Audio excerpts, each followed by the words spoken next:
All right, sports fans, how's everybody out there doing?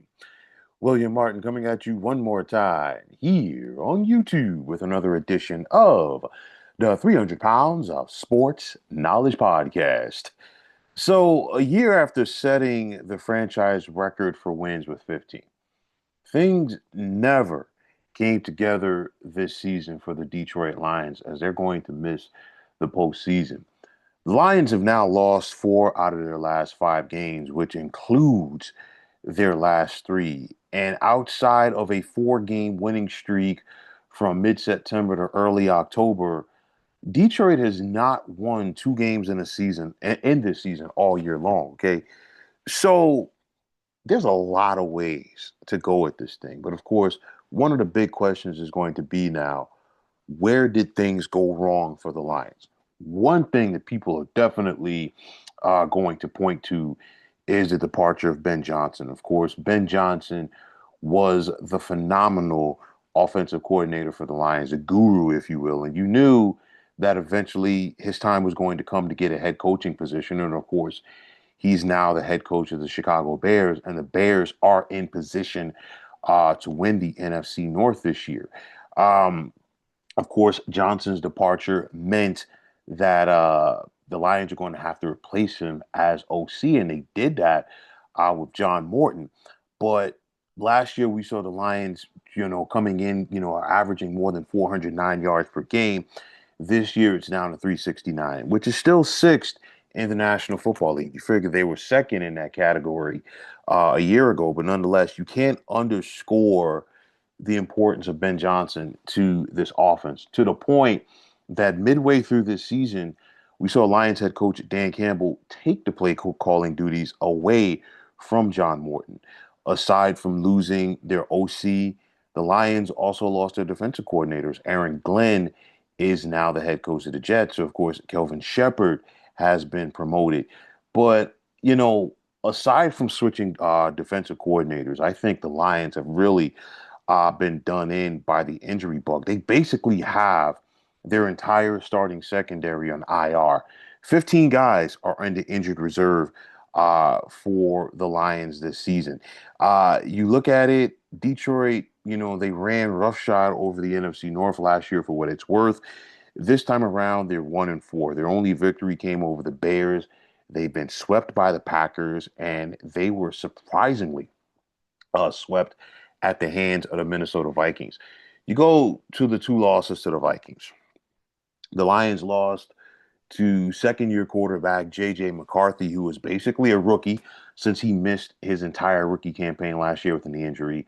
And then they just lost this past Friday or Thursday, rather, to Max Brosmer, undrafted quarterback out of the University of Minnesota who was making just his second start of the season. And of course, his first start of the season, which was his first start of his career earlier in the season, was against Seattle. And he looked horrible as he threw zero touchdowns and he was picked off four times. This is a guy that the Lions just lost to.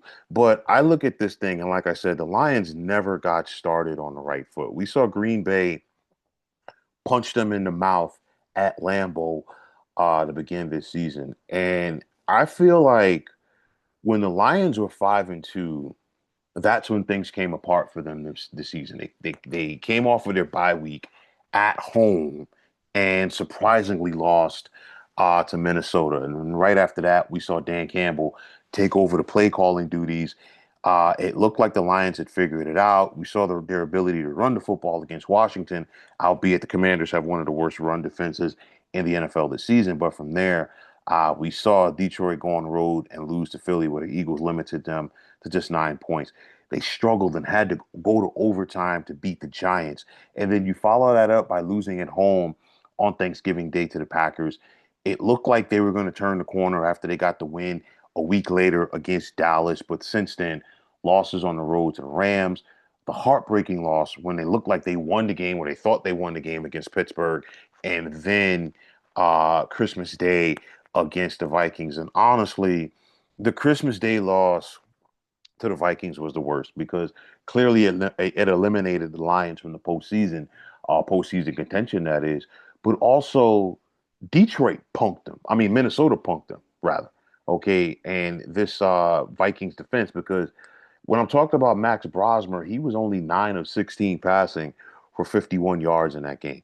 But we saw the Vikings defense sack quarterback Jared Goff 5 times. They also forced 6 turnovers, 3 fumbles by Jared Goff, as well as a pair of interceptions.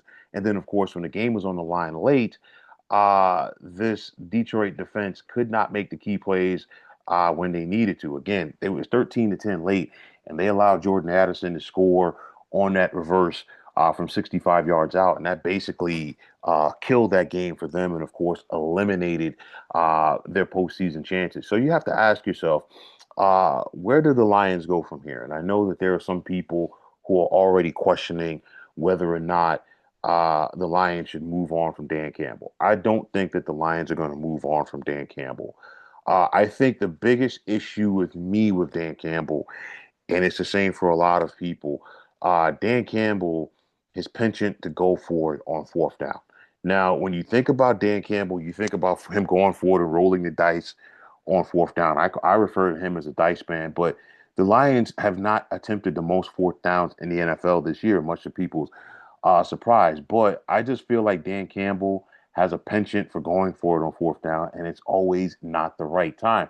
It's one of those for me in this age of analytics. I get it, but you still got to use some common sense in there because it's okay to kick field goals because you look at that and there are so many instances late in games where if the Lions had just kicked a field goal or two when they had the opportunity, instead of them having to drive down late to maybe possibly tie the score, or instead of them being down 2 scores late and trying to get a score and get an onside kick to get the football back, if the Lions had, gone for the field goals, they have a chance to kick walk-off field goals at that point. They have an opportunity, to not put as much stress on their offense. These are things that, get overlooked too often when you think about the fourth downs. You go back to the NFC Championship game a couple of years ago. If Dan Campbell had just kicked a couple of field goals in the second half, we're talking about the Lions getting to the Super Bowl for the first time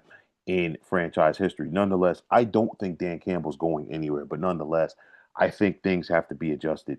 What are they going to do about Jared Goff's contract for 2026? Because I think if Jared Goff were open to restructuring, that would help them keep, more talent on this team on both sides of the football. You have two of the like arguably the best running back combo in the National Football League with Jameer Gibbs and of course David Montgomery. You think about Jamison Williams and Amon-Ra St. Brown at wide receiver.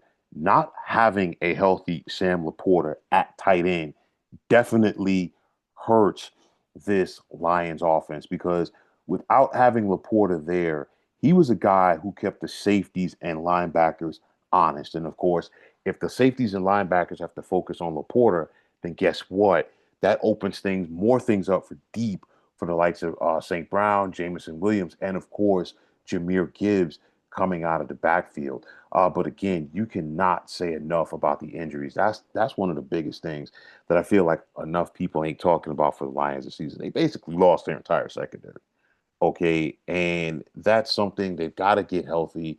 Maybe add an interior offensive lineman, maybe look to add more beef as far as your pass rush goes up front. The Lions do have some studs, but in this era of the National Football League, you can never have enough guys who can rush the passer, especially in this NFC North where you have to deal with Jordan Love with Green Bay, and now you're going to have to deal with Caleb Williams under the tutelage of your former offensive coordinator Ben Johnson for the coming years.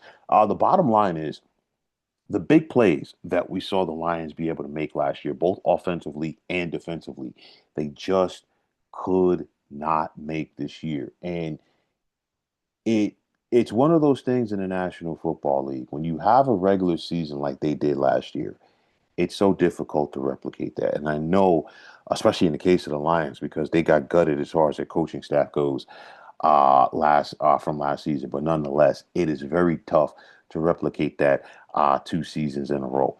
The Lions definitely have the ability to get back on track for 2026. I think there could be some tweaks to this coaching staff. I think going forward, Dan Campbell is going to have to find himself a new offensive coordinator because if he took the play calling duty away from John Morton halfway through this season, I think he needs to find him a guy that's going to be compatible to both what he wants and compatible to Jared Goff and his offense and allow Dan Campbell to go back to being a head coach and not be a head coach slash OC. So, of course, things did not come together this season for the Detroit Lions. There's no ifs, ands, or buts about it.